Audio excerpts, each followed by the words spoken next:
Après une année d'absence en 2020 pour cause de pandémie, la nouvelle édition de la Nuit des cathédrales revient ce samedi 26 juin. Créé en 2007, cet événement national permet au public de découvrir chaque année un programme culturel et spirituel, souvent ponctué de conférences, spectacles, expositions et méditations. À Luçon, la cathédrale Notre-Dame de l'Assomption ouvrira ses portes de 20h à 23h30 et proposera un programme centré sur deux temps forts. La présentation de la maquette de Notre-Dame de Paris, réalisée par le Michelet Alain Ardouin, et des interventions autour du portrait de Monseigneur de Barillon, évêque de Luçon, à la fin du XVIIe siècle.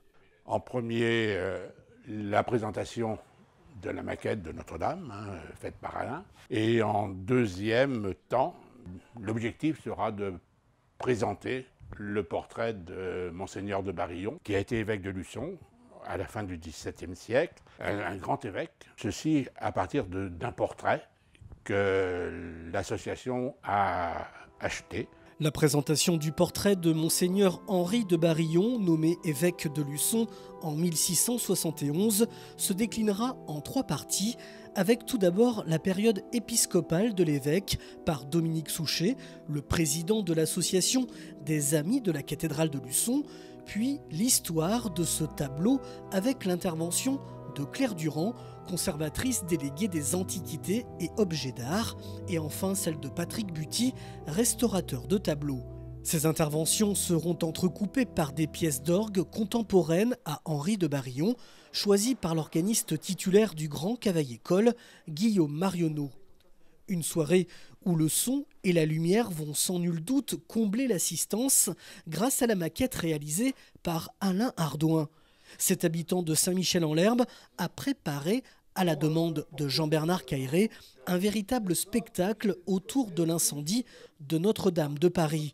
Une maquette que ce retraité de l'électronique a conçue à partir d'un élément de décor de sa crèche de Noël. Depuis 10 ans, je pose ma crèche familiale sur un décor. Donc je l'ai posé à Madagascar, à l'Afrique centrale, à l'abbaye de Saint-Michel-en-l'Herbe. Et vu la tragédie de Notre-Dame de Paris, j'ai pensé à faire un décor à plat d'abord de Notre-Dame de Paris. Et puis je me suis pris au jeu, j'ai dit au lieu de faire un décor à plat, je vais faire un décor en 3 dimensions. J'ai passé 1 mois pour faire les plans, j'avais pas de plan. Et puis 4 mois pour découper dans du contreplaqué avec mon cutter et ma scie et une lime tous les éléments pour monter cette maquette de Notre-Dame de Paris. Après, il a fallu faire donc tous les circuits électriques. J'ai à peu près 3000 LED à l'intérieur et extérieur, 10 moteurs numériques et un moteur à courant continu. Un programme sur ordinateur. Près d'1 an de travail aura été nécessaire à ce passionné d'électronique et de mise en scène pour proposer ce spectacle de 15 minutes que le public, par petits groupes de 15 personnes, pourra découvrir en 4 représentations le 26 juin dans la cathédrale de Luçon de 20h à 21h30. Les images de cette tragédie qui a dévasté notre cathédrale et bouleversé le monde entier resteront à jamais gravées dans notre mémoire. Un spectacle qui prend aux tripes avec ses lumières et sa bande-son, où la voix de la petite fille d'Alain Ardouin raconte ce drame qui a fait le tour du monde. Car ici, rien n'a été laissé au hasard. Les 9 moteurs numériques et les 3000 LED qui animent la maquette font appel à un système électronique sophistiqué. Cette maquette donc est pilotée par un système électronique que j'ai intégré dans les 2 armoires qui la supportent. Vous avez l'armoire de gauche où il y a toutes les commandes dans ce qui concerne la lumière. Tout est en basse tension, 10 volts, 12 volts et 20 volts, 24 volts pour les relais.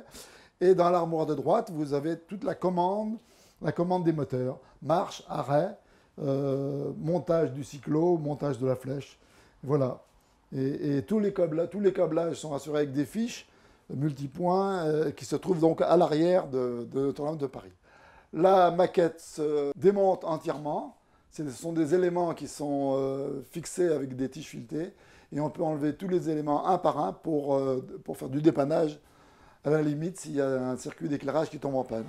Une œuvre à découvrir lors de la nuit des cathédrales à Luçon ce samedi 26 juin à partir de 20h avec l'exposition photo dans le cloître réalisée par la commission Angélico ainsi que la mise en lumière des trésors de l'édifice.